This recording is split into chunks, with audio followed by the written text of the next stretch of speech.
Boa noite a todos.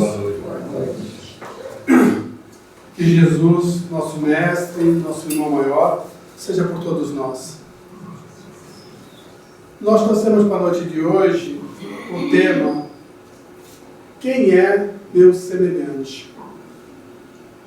Nós vamos falar assim da parábola do bom samaritano, mas vamos fazer algumas reflexões no contexto da doutrina e entender um pouco melhor, tentar buscar a essência sublime da mensagem do Divino Amigo. Até porque, ainda depois de tantos exemplos e de tanta vivência, tanta experiência e de tanta literatura em torno de Jesus, muitas criaturas ainda duvidam da existência de Jesus. Mas não cabe na nossa concepção, no nosso conceito, como espírita, como ser em estudo, que Jesus houvera passado pela terra e tenha escrito tudo aquilo do Novo Testamento. Ou que alguém tenha criado um personagem desses de história em quadrinho, que muitas vezes a gente percebe que não tem sustentação, não tem definição, ou não tem parâmetros referenciais de verdades. Não é o caso de Jesus. Em tudo que consiste do ensinamento de Jesus, a gente consegue, estudando, decifrando, encontrar suas verdades. O filósofo francês Jean-Jacques Rousseau pode certa vez asseverar que Jesus é uma verdade única que estabelece valores que ninguém até hoje conseguiu colocar como conceito valioso, como ensinamento profundo para a transformação do ser. Ninguém, notem bem. Então, nós vamos fazer a reflexão de uma passagem de Jesus, do estudo de Jesus, mas toda vez que a gente procura fazer estudo sobre alguma passagem de Jesus, nós temos que levar em consideração não os tempos atuais, não nas leis atuais, porquanto elas diferem muito, elas se modificaram muito daquele tempo de Jesus. Mas podemos trazer, sim, a lição, a conclusão do ensinamento de Jesus para os dias de hoje, para as nossas vidas, que ela sempre vai nos dar um norte seguro nas nossas ações, no nosso testemunho do dia a dia.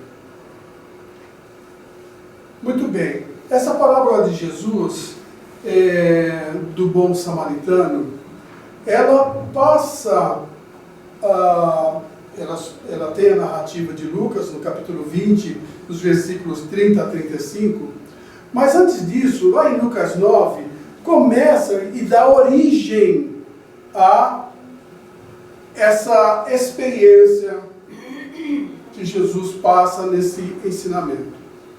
Em Lucas 9, é exatamente onde Jesus se encontra com seus apóstolos e avisa a eles que é o seguinte, que o tempo dele, o prazo dele na terra, em outras palavras, mas quis dizer exatamente isso, o prazo dele na terra estava se esgotando e que ele deveria em breve partir, mas que antes disso, e isso era setembro, por volta de setembro de 32, que ele deveria partir, mas antes disso ele deveria ir a Jerusalém. E ele diz, chama seus apóstolos e diz, nós iremos a Jerusalém, porque Jerusalém tem todo aquele conceito, né, da terra prometida, dos valores que os templos promulgavam nas transformações dos seres, embora não acontecessem efetivamente, somente com Jesus é que isso pôde ser reafirmado, mas ele tinha esse conceito daquela cidade nobre, enriquecida de luz. E Jesus mostrou aos apóstolos que era necessário ir. Para ir a Jerusalém, da onde Jesus estava, era necessário pegar o caminho mais pelo mar, pela praia. Era um caminho seguro, onde os mercadores faziam o seu curso. Então era sempre muito habitado esse percurso para chegar a Jerusalém. Só que Jesus chegou aos seus apóstolos e disse o seguinte: vamos a Jerusalém, mas antes iremos até Samaria. Samaria era uma cidade onde vivia um povo que ele era rejeitado pelos seus costumes. Era mais ou menos assim. Quando se distribuiu as 12 tribos de Jacó, 2 tribos delas se rebelaram contra as outras 10 e formaram o seu grupo. Então as suas ideias, as suas atitudes não batiam, não iam de encontro com o que promulgavam as outras 10 tribos de Jacó. Na verdade, eles criaram e estabeleceram as suas próprias leis e não aceitavam viver na mesma conjuntura de ideias que as outras 10 tribos. Seria mais ou menos que a gente pegar o nosso país, o Brasil, em seus estados, e a gente perceber que cada uma delas tem o seu modo de viver, tem a sua linguagem, tem os seus costumes. Mas 2 delas, pega aí, Rio Grande do Sul e Paraná, por exemplo, se rebela contra todos os outros estados do país e passam a ter a sua própria legislação, embora vivendo na mesma tribo, no mesmo país, né, passam a ter a sua própria legislação, não respeitando e nem intercambiando nada daquilo que eles produzem, nada daquilo, ou seja, deixam de viver em irmandade. Então, Samaria era essa cidade rejeitada pelas outras tribos. Então era um povo isolado em que eles falavam não mesmo. Os judeus falavam, não, lá não há quem preste quem nasça lá. Então, quando Jesus fala aos apóstolos que iria passar antes em Samaria, os apóstolos ficaram preocupados. Mas mestre, o senhor sabe como é que é lá? Sim, eu sei. Mas iremos. Um outro detalhe. Samaria ficava 240 metros abaixo do nível do mar. Então era um percurso totalmente adverso, em que Jesus teria que se pegar um atalho pelo deserto, onde seria uma região não pouco habitada e muita serra de longa distância. Para vocês terem uma ideia, Jerusalém ficava 840 metros acima do nível do mar. E eles iriam a 240 metros abaixo do nível do mar. Essa distância em altura, a cada 40 metros de altura, teria que se andar 1 quilômetro. E tudo isso a pé. Então, era um percurso perigoso, além de tudo. Mas Jesus reafirmou aos seus apóstolos que teria que ir. Muito bem. E ele pediu a 2 dos seus apóstolos, pediu a João e a Tiago: quero que vocês vão na frente para poder preparar as estalagens, porque iremos chegar cansados e teremos que ter lugar para comer e dormir. E saíram lá, meio que a conta-gosto, saiu o João, o evangelista naturalmente, e o apóstolo Tiago, e foram à frente para cumprir exatamente aquilo que Jesus havia planejado. Muito bem. E o tempo foi passando, e eles se aproximando de Samaria e comentando assim: como será essa nossa chegada? O povo de Samaria era um povo igual aos povos judeus. Não tinha diferença de cor, não tinha diferença nenhuma. Seria a mesma coisa, como falamos ali, Paraná e Santa Catarina e Rio Grande do Sul, ali aquela região. Se observar as criaturas, vocês são muito muito semelhantes, cabelo loiro, os olhos claros. Não havia diferença. A diferença estava na voz, no falar, na maneira de se expressar. Uma pessoa que mora no Rio Grande do Sul, quando fala com você, você não precisa nem falar. Antes dela abrir a boca, você não sabe de onde ela é, mas ela abre a boca e fala, você é do Sul. De Santa Catarina, a mesma coisa. Então, são sotaques distintos. E o povo de Samaria identificava essas criaturas que vinham, esses forasteiros, que vinham à sua cidade, dessa forma. Como eles não adoravam os judeus e até reprochavam, quando Tiago e João chegaram, que começaram a pedir nos hotéis, nos lugares, para pedir estadia, que eles percebiam a voz, e eles já, não, aqui está lotado, não, aqui não dá para ficar, e outros já eram mais abertamente, não aceitamos judeus aqui. Muito bem, e aí os dois começaram a ficar preocupados. O que nós vamos fazer? Jesus está chegando. O que nós vamos fazer? Não vamos ter lugar para descansar. Você imagina um grupo de pessoas que sai, caminha desde manhã até a noite, quando chega no local, pensando que ia ter lugar para pousar e para se alimentar, e não encontrar. Então, eles ficaram preocupados em relação a isso. Mas, que Jesus estava se aproximando, a noite ia caindo, Jesus estava se aproximando. Isso que eu vou falar para vocês não está em nenhum livro, tá? Só eu sei disso. Jesus passou um zap lá pro... Jesus absolutamente não precisava disso. Jesus sabia tudo o que estava acontecendo, inclusive o que iria acontecer em Samaria. Ele previa isso, né? E ele foi chegando, quando veio o coitado do João e do Tiago, com aquela cara de tacho, sem saber o que falar, e aí ele chegou e falou, tentou falar para Jesus, nós tentamos te alertar, como se Jesus não soubesse, do povo de Samaria. Ele falou, não há problema, Tiago, não há problema, João, nós iremos para Jerusalém.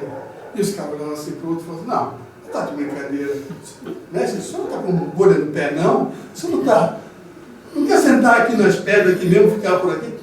E Jesus falou, não, nós vamos a Jerusalém. Muito bem. E lá foram eles, caminhando a noite inteira para chegar no amanhecer. Mas aí, os apóstolos iam pelo caminho. Bom, mas pelo menos isso, né? Não paramos lá, não tivemos o confronto. Vamos chegar em Jerusalém? Vai ser outro negócio. Vamos chegar lá, o pessoal vai nos acolher, vai nos dar estadia, água fresca, alimento. Essa era a ideia deles. Mas quando Jesus pisa em Jerusalém, vem um grupo daqueles doutores inteligentes, né, que já sabiam de Jesus, já tinham ouvido falar de Jesus, vem recebê-lo na praça do templo. E um deles se aproxima de Jesus e fica cercando assim, pensando, o que eu vou fazer a ele? Como eu vou questioná-lo para poder criar aqui talvez um embaraço a ele, para ver se ele se sente rejeitado pelo local em que ele está, para ver se ele tira a turma dele daqui.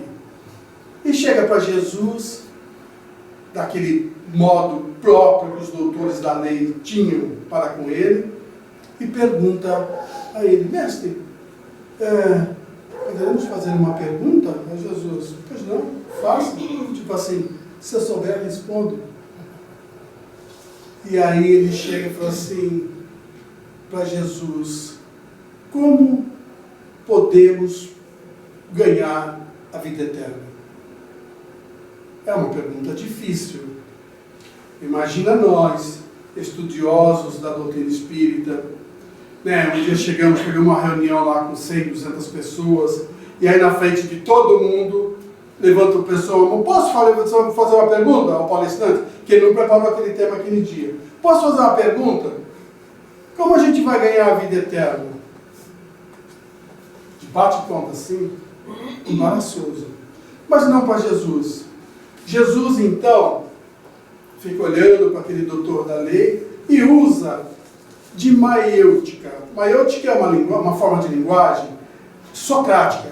Era um modo socrático, filosófico, de interpelar aqueles que lhe interpelavam. É tipo assim, a pessoa quer saber um assunto para te deixar constrangido, e ao invés de responder, você coloca outra pergunta para a pessoa, para ela raciocinar e chegar às suas próprias conclusões sobre aquele tema, sobre aquele assunto que for questionado. Então, aquilo que o doutor da lei houvera perguntado a Jesus, Jesus retorna a ele perguntando assim: tu és doutor, e o que diz a lei? Quando ele fala tu és doutor e o que diz a lei, é que Jesus sabe que ele, como ser doutor da lei, e qual era a lei? A lei era a Torá, eram os conceitos religiosos do judaísmo. Então, alguma coisa lá sobre esse assunto já era dito. Então Jesus já sabia disso. Quando Jesus retorna a pergunta e que o doutor da lei fica intimidado pelo questionamento de Jesus, aí ele coloca para Jesus. Ele coloca no evangelho narrado ali, no novo evangelho, não lança essas formulações e da origem. Mas, como a gente é estudioso, vai buscar lá no Antigo Testamento a origem desses conceitos. E está lá, em Deuteronômio, capítulo 6, versículo 5, a resposta para ganhar a vida eterna. Amarás o teu Deus de todo o coração, de toda a tua alma e de todo o teu dinheiro, ou todo o teu poder. É o que está no Deuteronômio. E em Levítico, a complementação. Né? Amarás o teu Deus de todo o teu coração, todo o teu amor, toda a tua alma, todo o teu poder. E ao próximo como a si mesmo. Lá em Levítico. Muito bem. É exatamente a resposta que ele obteve, que Jesus obteve do doutor da lei. E aí ele chega para o doutor da lei, disseste o bem. Então faze tu isto e ganharás a vida eterna. E aí o doutor da lei ficou pensando, falou, puxa vida, eu quis jogar uma pedra, tomei duas. Mas não vai ficar barato. Aí ele voltou a questionar Jesus. Mestre, e quem é o meu semelhante? E aí Jesus, usando a mesma maiêutica, falou assim, para você entender, eu vou te contar uma história. E começa falando, um homem vinha de Jerusalém a Jericó. Jericó era uma cidade que ficava abaixo, perto da Galileia, um tanto afastado de Samaria. Mas Jerusalém, lembra que nós falamos, 840 metros acima do nível do mar. Jericó ficava também abaixo. Então o homem vinha de Jerusalém a Jericó. É aquela escadinha feito uma serra a cada 40 metros, 1 quilômetro. Então ele vinha andando assim, descendo essa serra. Em dado momento de Jesus, esse homem foi atacado por salteadores, por bandidos, ladrões, que o roubaram e o bateram, deixando-o cair. Muito bem. E o doutor da lei acompanhando a historinha de Jesus, como vocês estão fazendo aqui. E aí Jesus chegou e falou para ele o seguinte. Então, esse homem ficou lá caído, e depois de algum tempo, vinha um padre, um sacerdote do templo. Só faltou dizer a ele o seguinte, da tua turma, doutor que nem você, que conhece da lei, que são sacerdotes, que fazem e seguem ao pé a palavra da Torá.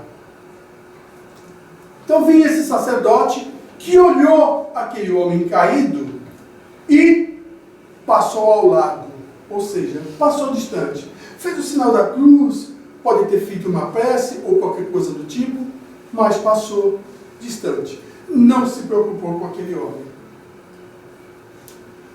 Tempo depois, passou por esse homem enfermo, que estava ali caído, um levítico. O levítico seria aquele, o coroinha, que celebrava as missas, se pode dizer, naquela época, ou os cultos, que ajudava nos cultos, que era o aprendiz da letra da Torá, né? Que é igual ao pensamento daquele homem, daquele sacerdote que passaram anteriormente. E é muito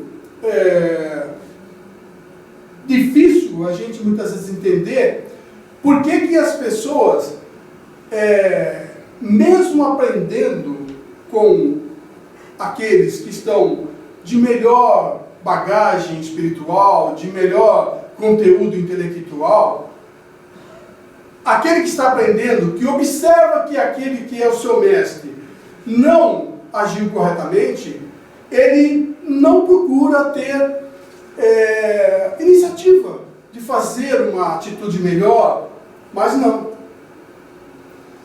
Ele não se preocupou com isso, Levítico. Ele viu que o seu sacerdote, que havia saído antes dele, passara por ali, e ele não encontrou aquele sacerdote assistindo aquele enfermo, ele também fez o mesmo. Passou ao lado e foi embora. E aí Jesus continua ouvindo a história. Continua falando da história. Depois veio um samaritano. Quando ele falou no samaritano, os apóstolos devem ter feito a carinha daqueles que tem no Zap. Meu Deus! Como quem diz, mestre, tu esqueceu, isso não está na história, gente, isso é um momento. Mestre, tu esqueceu que nós fomos lá e como fomos tratados? Nem estadia eles não nos deram, negaram uma assistência. Mas Jesus continuou firme na história e disse ao homem: veio um samaritano que passou, olhou o enfermo, agachou-se, viu o seu estado e condoeu-se por aquele homem, pela condição em que ele estava. Fazer um parêntese para entender o que a doutrina espírita nos diz. Amor. Quando nós temos o amor pelo nosso semelhante, que percebemos no nosso semelhante o sofrimento, a dor, a angústia, o amor nos serve como uma janela para a piedade, para a misericórdia para aquelas criaturas que estão sofrendo. Muitas vezes, nós agimos assim apenas com as pessoas conhecidas, com os amigos, com os parentes, mas não com os desconhecidos. Se nós sabemos que um amigo nosso está passando por uma experiência dolorosa, um sofrimento, nós corremos até ele e pelo aquele instinto gerado pelo sentimento de amor, aquele instinto de piedade, de misericórdia, nós tentamos ajudar de todas as maneiras. Se não encontramos uma porta de saída para aquela criatura, nós tomamos ele esperando pela mão, vamos até a casa espírita, lá você vai receber um conselho, vai tomar um passe, vai se reorganizar. Mas fazemos isso pelos nossos. Que Jesus está falando de um homem que teve piedade, teve misericórdia por alguém que ele não conhecia. Um homem que era de Samaria, aquela cidade, falamos no começo, que viam as criaturas com maus olhos, que repudiavam as outras gerações e as outras raças. Estamos falando de um homem diferente de nós. Um homem que não é da mesma nossa condição social, que pode ser um mendigo, um negro, um gay. Pode ser qualquer coisa dentro da nossa sociedade. Mas que muitas vezes não temos coragem de olhar com respeito, com amor, com piedade, com misericórdia. Muito bem, voltamos a Jesus lá falando do homem, que quando ele viu e se tocou profundamente, amarás o teu Deus com todo o teu amor. Foi a primeira coisa que o moveu a ter piedade pelaquele homem. De toda a tua alma. Alma, nesse sentido, nós temos que entender o seguinte: nós somos espíritos eternos. Quando nós retornamos à pátria espiritual, nós nos tornamos a nossa essência, que é espírito. Quando nós estamos encarnados, estamos vinculados ao corpo físico, nós somos alma. É apenas uma nomenclatura. E esse alma a que se refere lá no Deuteronômio é exatamente a nossa capacidade de ação, o ânimo que temos em fazer as nossas atitudes, em servir, ou fazer seja lá o que for. É o ânimo que temos, a predisposição que temos para alguma coisa. Então, quando diz lá no Deuteronômio, amarás o teu Deus de todo o teu coração, de toda a tua alma, ou seja, tudo que vamos fazer para Deus é com amor, é com ânimo e com todo o teu poder, todo o teu dinheiro. O segundo ponto é com todo o teu ânimo. Então ele não só se tocou de piedade, de misericórdia por aquele homem, como voltou ao seu cavalo, pegou lá uma garrafa de azeite, uma garrafa de vinho. Olha, é duro de dispor hoje de um bom vinho. Custa caro. Mas ele não se preocupou com isso. Ele foi lá com vontade e dedicação, se passou, esterilizou as feridas, passou um unguento que era para não infeccionar, que era muito utilizado naquele povo na época, e o preparou. Muito bem. De toda a tua alma, de todo o teu dinheiro. Precisava só a terceira parte. E o que ele fez? Eu fiz, prestei socorro, eu vou deixá-lo aqui? Não. Ele pegou e fez o seguinte: vou pegar esse homem, colocar no meu cavalo, e na primeira parada que eu chegar, na primeira estadia, eu vou deixá-lo lá. Pensa num homem que estava lá, que a gente não sabe dizer qual é o porte dele, mas que seja num porte médio, que os homens daquela região eram homens fortes, truculentos. Pensa num homem chegar, pegar aquela criatura e colocar em cima do cavalo. Imagina o noivo chega no casamento, pega a esposa lá, recém-casado de 50 quilos, pega ela no colo para adentrar para a noite de núpcias. Ela tem 50 quilos, mas ela se apoia no pescoço dele e o ajuda no suporte.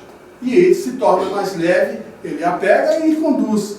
Aquele homem pesava muito mais e ele precisava colocá-lo no cavalo e sem o suporte, sem a ajuda. Era todo o peso. Então ele não se preocupou com isso.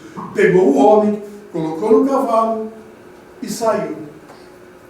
Na primeira estadia que ele encontrou, ele pegou o homem e falou assim: olha, eu já dei os primeiros cuidados, vou deixar aqui 2 moedas de ouro para que você possa dar continuidade no tratamento. Não economize, gaste o que for necessário para cuidá-lo. Eu vou ao meu percurso, na volta eu retornarei aqui. E o que tiver sido utilizado e gasto com ele, eu farei a reposição.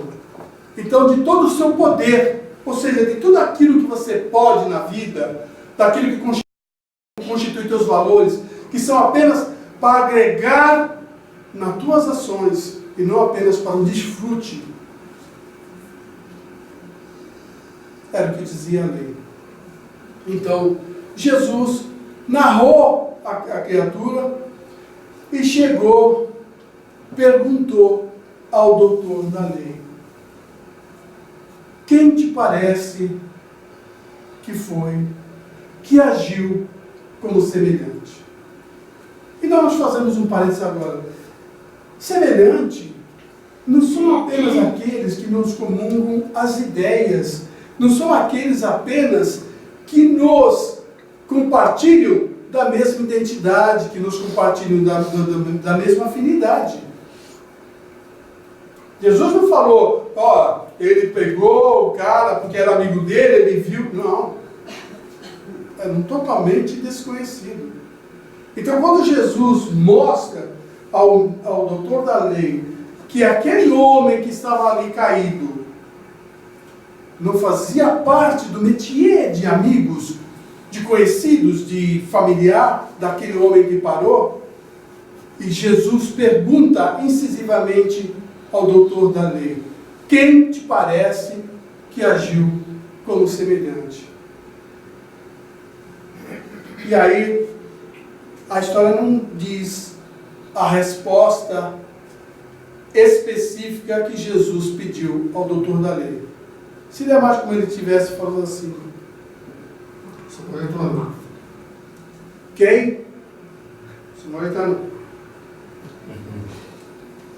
você me questionou na frente de todos os meus apóstolos e de todos os que estão presentes, todos os meus amigos, em voz alta e bom tom.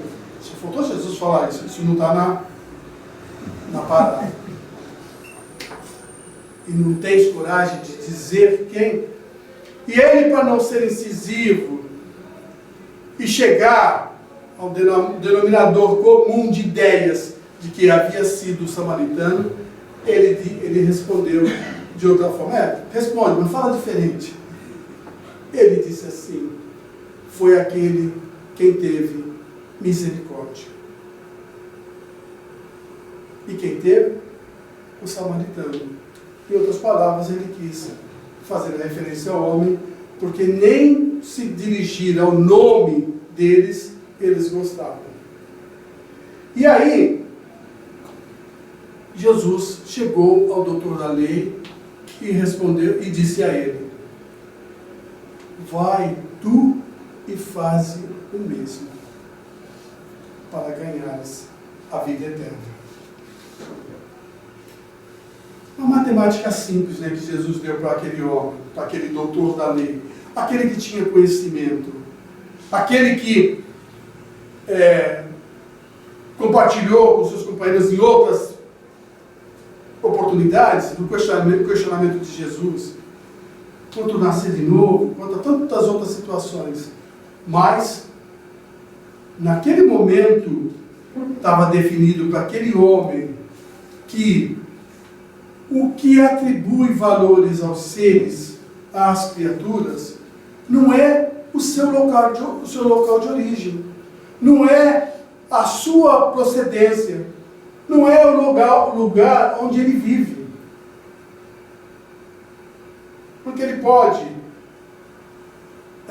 morar numa zona muito especial de uma cidade, de um vilarejo, mas não é isso que o torna melhor. Então, para aquele homem entender quem era o seu semelhante, Jesus teve que contar essa historinha, que, sabe aquelas histórias que a gente fala que são conclusivas? Moral da história. Tipo assim, que era Jesus utilizou com ele. Você não está entendendo, eu vou desenhar. Foi o desenho que Jesus fez a ele, para entender quem era o seu semelhante. E é exatamente isso que muitas vezes nós não compreendemos. E notem bem, a propriedade de Jesus, os valores morais que Jesus possuía, porque Jesus fez dentro da casa dos homens, como se diz assim, lá no povo hebreu, ele foi lá e falou de um samaritano. Vou fazer uma parte. Seria a mesma coisa que eu tivesse sido chamado para fazer uma palestra lá para a torcida do Corinthians. Vamos lá no Itaquerão fazer, 10 mil corintianos estão lá, querem receber uma palestra sua. Olha, vai ser muito legal. 10 mil pessoas lá na Toca dos Homens. 10 mil corintianos. E qual é o tema que eu devo falar? Tema maravilhoso, maravilhoso. A parábola do bom palmeirense. Imagina. Percebe? A força de Jesus de falar aos homens sem temor da palavra, sem se preocupar com que isso, esse ou aquele iria pensar ou iria agir. Jesus age com a força do seu verbo. Que homem é esse Jesus que a gente fica analisando? Que um ensinamento tão profundo vem nos mostrar como conseguir qualidades aos nossos espíritos, como perceber a necessidade do nosso semelhante sem poder discriminá-lo, sem fazer discriminação a ele. E muitas vezes nós somos apenas instrumentos do verbo de amor.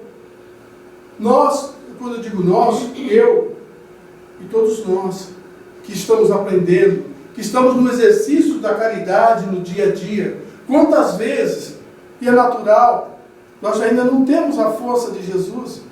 10 horas da noite, 11 horas da noite, bate a sua casa, principalmente que mora em casa, ou mora em casa. 11 horas da noite a pessoa bate pedindo alguma coisa. Você fica vacilante. Abro, não abro? Será que é alguém que necessita? Será que alguém está querendo me surpreender? Então, nós ainda não aprendemos a acolher o nosso semelhante. Nós ainda não aprendemos a reconhecê-lo na sociedade.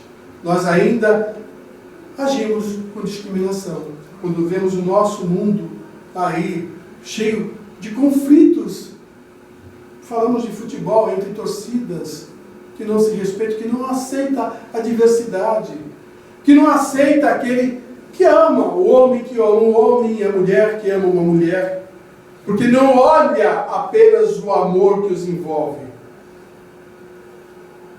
Para ele é o verbo promíscuo que está em ação, quando a promiscuidade não é isso.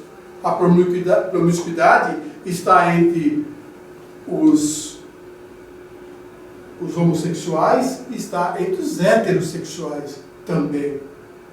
Casais que vivem inadequadamente, que tomam da energia, da mais potente energia que tem no universo, que é a energia sexual, e a deturpam. Então, nós ainda não aprendemos, no verbo de amor de Jesus, a reconhecer nosso semelhante como alguém que caminha ao nosso lado, contrariando, diferente das nossas ideias, mas que pode compartilhar do nosso convívio, com respeito, reconhecimento de valores. Então, a parábola de Jesus, ela é bem significativa e bem contundente para podermos clarear as nossas ideias em relação ao mundo que vivemos. Nós estamos passando e vamos enfrentar muitos desafios ainda, de toda a espiritualidade, chegam essas informações de que o cerco está apertando. O planeta precisa evoluir, ele precisa transitar para um planeta de regeneração. Então, a experiência para muitos espíritos que estão nos baixos umbrais, estão aí, eles estão vindo, tendo as suas oportunidades.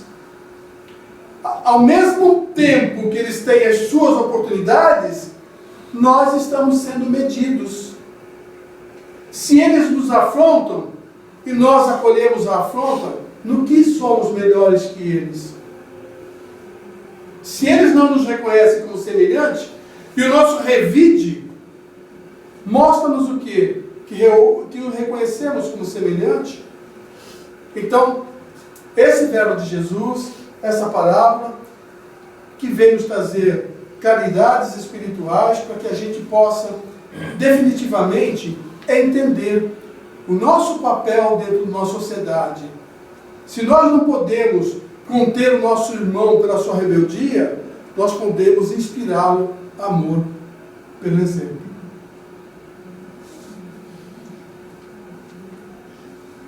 E é isso que Jesus nos deixou. Muita paz.